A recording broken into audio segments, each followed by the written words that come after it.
ज्योत्सना जी और उनके पति जीवन की सारी जिम्मेदारियां पूरी कर चुके थे। पैसे की कोई कमी नहीं थी, तो घूमना फिरना भी लगा रहता था। अरे बेटी के घर जाकर तो मजा ही आ गया, लेकिन विदेश से अच्छा तो देश ही लगता है। अब मन को चैन मिला। अरे लेकिन वहां की औरतें देखिए, कितनी फिट, स्मार्ट और चमकती हुई। आदत से तो बाज नहीं आओगे आप। अरे मजाक कर रहा हूँ यार। अच्छा मैं जरा बाजार होकर आता हूँ। पति बाजार जाता है, जहां उसे एक अजीब सी दुकान दिखाई देती है। अरे ये क्या बात हुई? अंदर आओ 50 के, बाहर निकलो 40 के। हम आपकी 10 साल उम्र कम करते हैं। अरे ऐसा क्या करते हैं भला? जरा अंदर जाकर ही देख लेता हूँ। अंदर एक सुंदर सी लड़की खड़ी होती है। सुंदरी जी, ये क्या दुकान है? जरा जादू हम पर भी तो चला दीजिए। यस सर, आपको हमारी एग्जीक्यूटिव एक डेमो के लिए अंदर ले जाएगी। आप अंदर जाएंगी तो आप खुद ब खुद समझ जाएंगी। पति अंदर जाता है, जहां सेल्स गर्ल मिलकर पति को नकली बाल, नकली दांत, रंग बिरंगी कपड़े के साथ रंगीन चश्मा लगा देती है।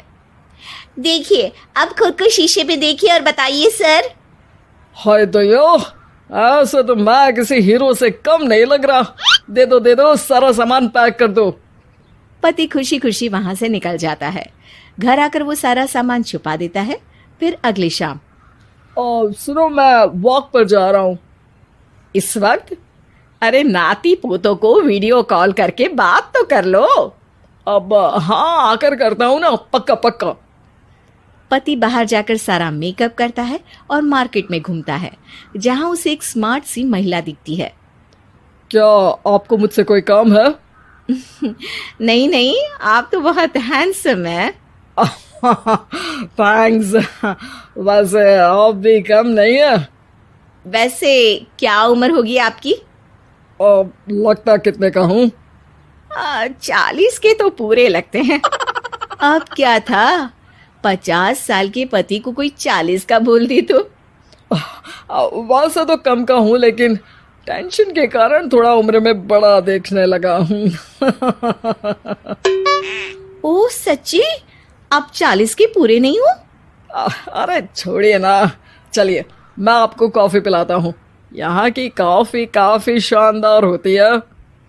दोनों में दोस्ती हो जाती है और फिर चल पड़ता है सिलसिला रोज रोज के घूमने फिरने और मजे करने का।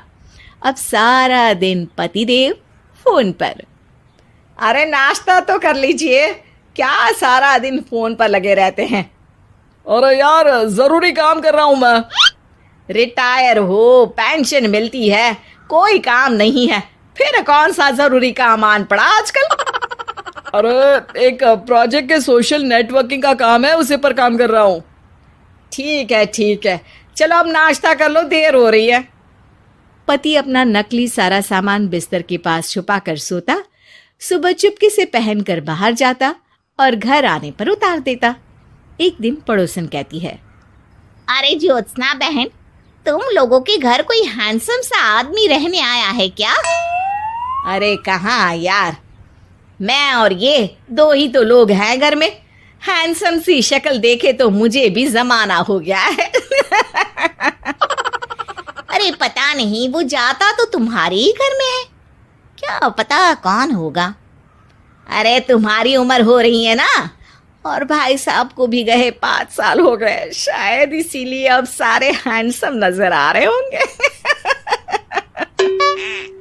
पड़ोसन भी ज्योत्सना की बात पर मुस्कुराकर वहां से चली जाती है। एक दिन, अरे सुनो जी, बहू बेटा और पोता आ रहे हैं, कुछ दिनों के लिए वो हमारे साथ ही रहेंगे।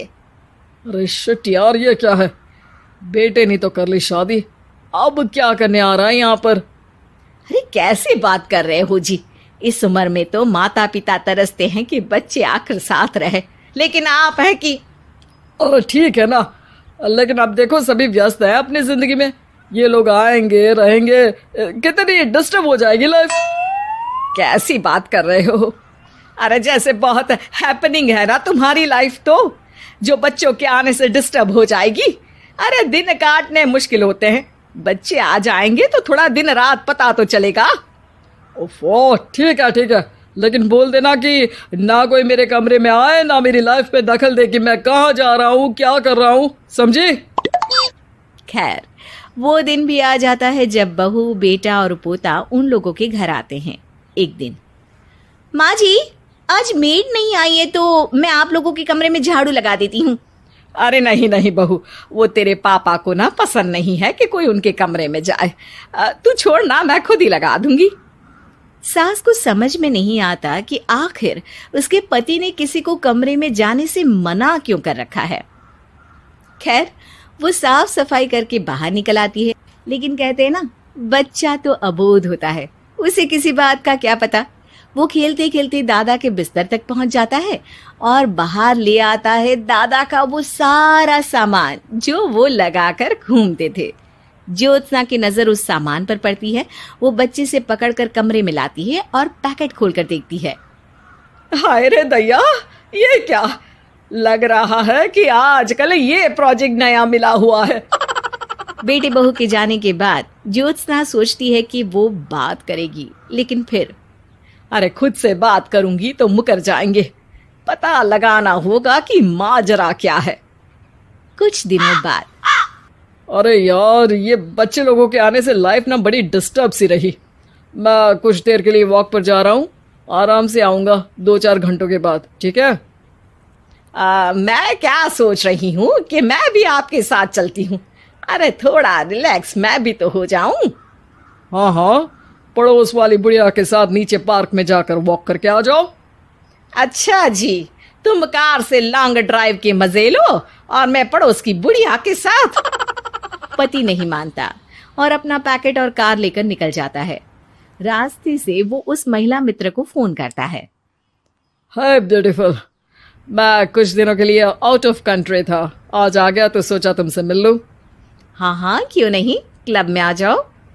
पति क्लब में पहुंचता है, सारा नकली सामान चिपका भी लेता है, लेकिन उसे पता नहीं होता कि ज्योत्सना ने सबका गोंद निकाल दिया है। ओ बेबी, मैंने आपको बहुत मिस किया। मैंने भी।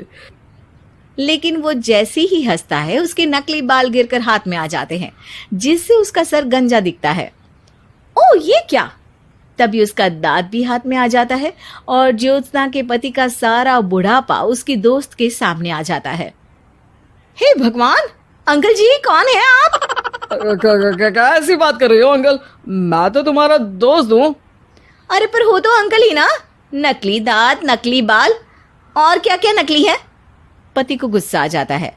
वो महिला के बाल पकड़कर खींचता है, जिसके बाद उसका बाल भी उसके हाथ में आ जाता है और महिला के सारे पके बाल सामने आ जाते हैं। ओह, तो तुम भी उसी दुकान से हो? जाओ 50 की निकलो 40 के। हाँ, बढ़िया आई मुझे अंकल कहने वाली। लेकिन ये समझ में नहीं आ रहा कि मेरे बाल और दांत बाहर कैसे आ गए। तभी वहां ज्योत्सना आ जाती है। जी, मेरी वजह से। चलिए इन आंटी जी को नमस्ते कहिए, फिर घर चलते हैं और वहां मैं बनाऊंगी आपको 40 का।